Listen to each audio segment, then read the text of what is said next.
Hello. Okay. Part ano na ito? Part 3 o part 4?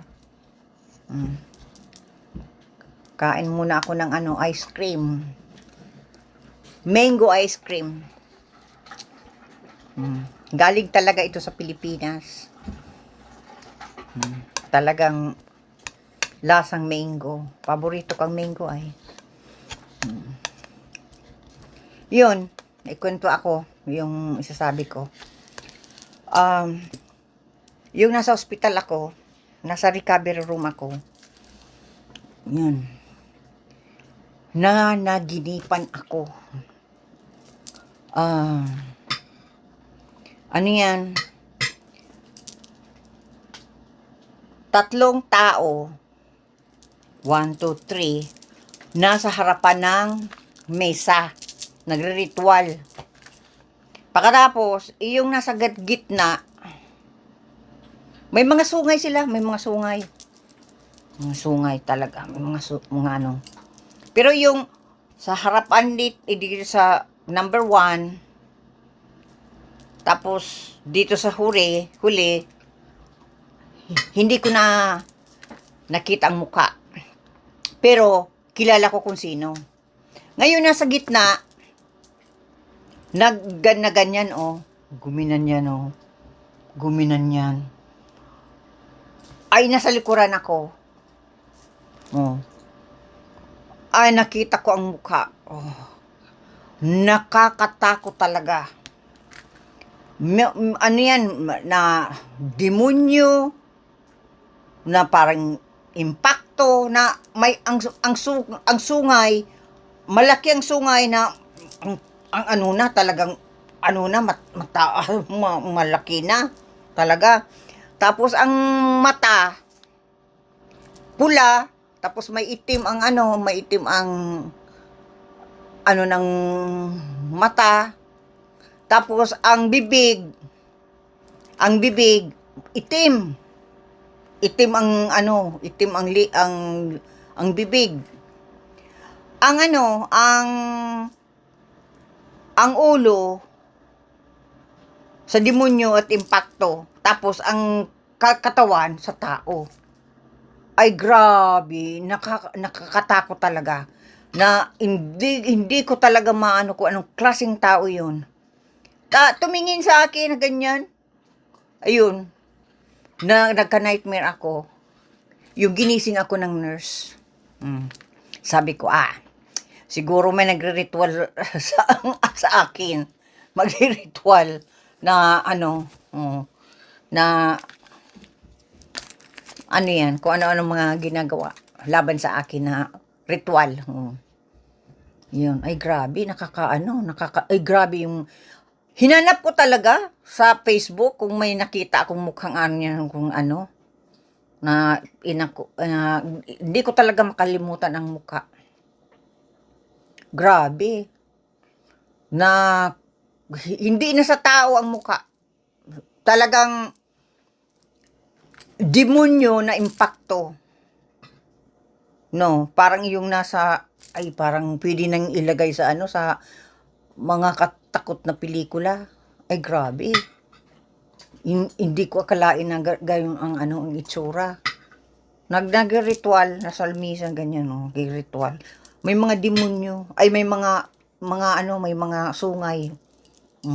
Pero yung dalawa nasa side di sa dyan, hindi nagpakita sa akin. Pero yun lang nasa gitna. Nakita ko talaga. Oh my. Nakita ko ang itsura. Kung ibig sabihin, kung anong itsura doon na iyan, dyan, pareho. At may mga sungay talaga. Grabe. Hindi ko talaga yun makalimut-limutan na panaginip na yun. Ay grabe. Nakita ko talaga. Nasa likuran ako na tinitingnan ko anong ginagawa, anong tatlo. Yung sa gitna, ganyan ay grabe. Wow. Makaano talaga. Kasi pag nagagawa talaga itong sa demonyo, magkakaano na talaga, magiging sa demonyo na talaga. Yan. Kaya dapat talaga huwag makalimot sa Panginoon na Jesucristo at gumawa ng makadiyos talaga. Para, ano yan, dahil kung gumagawa ka ng mga kasamaan, ay talagang mas lalong malululong sa mga kadimunyuhan. Totoo yan. Tama yung sabi ni Father Joel. Father Joel, ano yan sa pari sa Pilipinas. Pinapanood ko araw-araw, kada umaga, si Father Joel. Hanapin nyo kung gusto nyong yan, at maganda yung mga niya, ang mga payo niya, ang mga humili niya, ang mga niya tungkol sa Panginoon ng Jesucristo. Yan, gugustuhan ko talaga, pili talaga ako, siya lang na nagustuhan ko talaga. Ang iba kasi misa na lang, misa lang at walang humili, walang hindi nagpapayo o ano yan. Yan, naano ko talaga. Palagi ko yan talagang pinapakinggan. For example, nasa ospital ako, kung ang napunta ko sa ospital, o pagdating ko, pinapanood ko. Yan. Yan ang aking ginawa talaga. Noon may kwento talaga ako. Noong panahon, nung nasa Pilipinas pa ako, makadiyos talaga ako.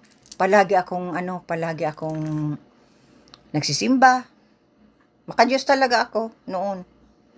Nagdating ako dito sa Canada. Dahil grabe ang mga nangyari sa buhay ko, yung mga abuse sa akin, mga kahalaya na ginawa sa akin. Parang nakalimutan ko na ang Panginoon ng Jesucristo. Parang hindi ko na alam kung sino ako. Parang hindi ko na alam kung sino ako, kung ano. Wala talagang hindi ko alam kung ano ang ginagawa ko. Para akong nasa panaginip, para ako nasa trance o Yan, pero yung itong nagkasakit ako.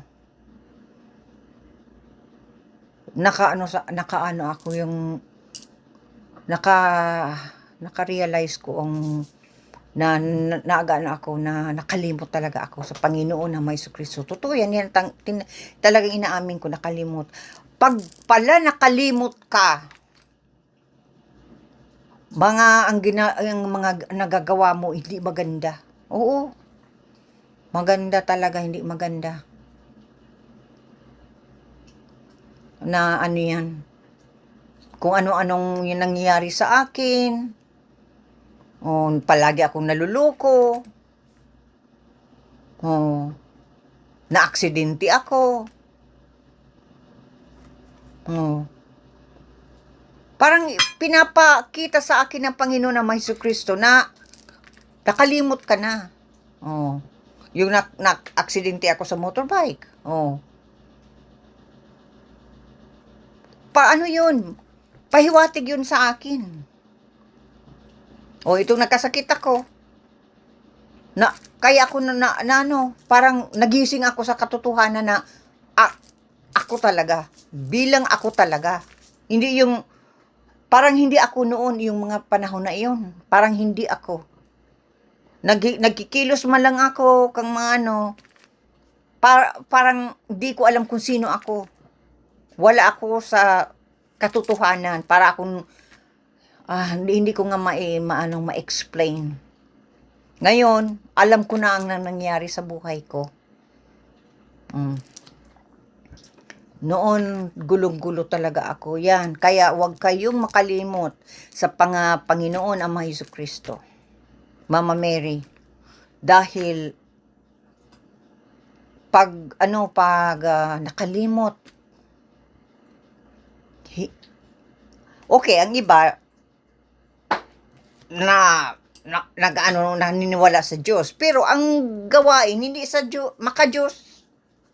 Oh, yun talagang alisin ang kasamaan. Huwag gumawa ng kasamaan sa kapwa, lalo sa mga kapatid. Sa kapatid tulad ko, gumawa ng mga kasamaan sa akin. Sarili kong kapatid, pinahamak ako. Oh. Sinira ang buhay ko. Oh. Oh, hindi yan sa ano, hindi yan maka-Diyos. Sa demonyo yan. Makademonyo yan.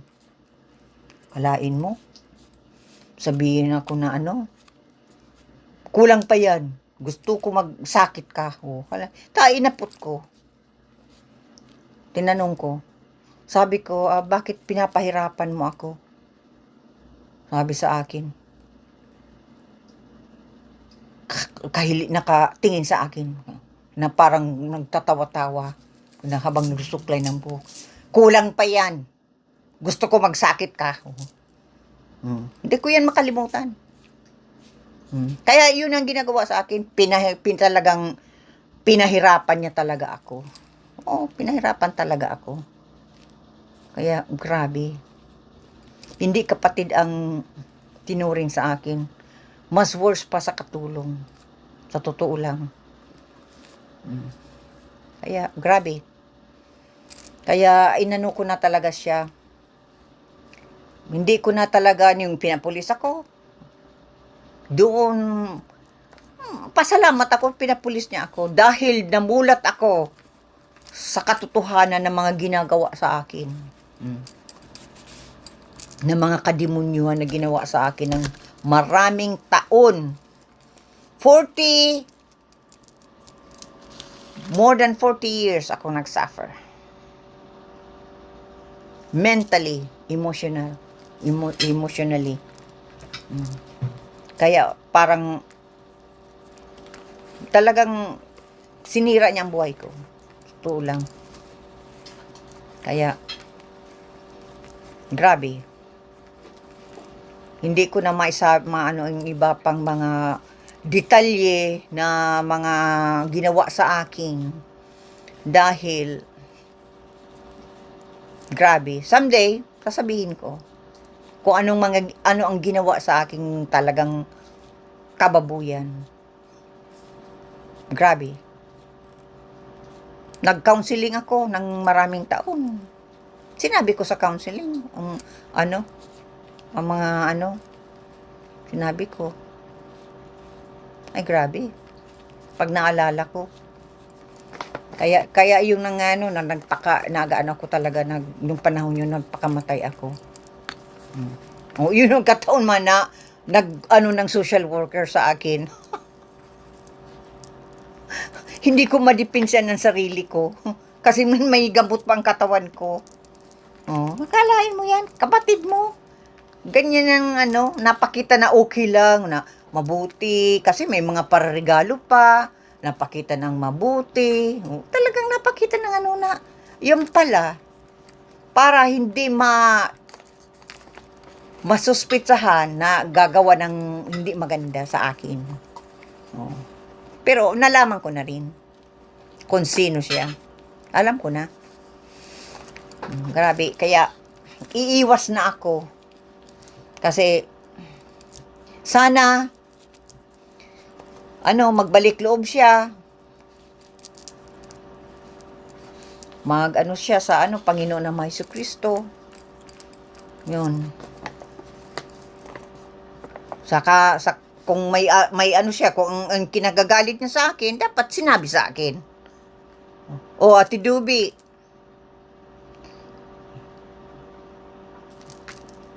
may galit ako sa iyo. Para alam ko.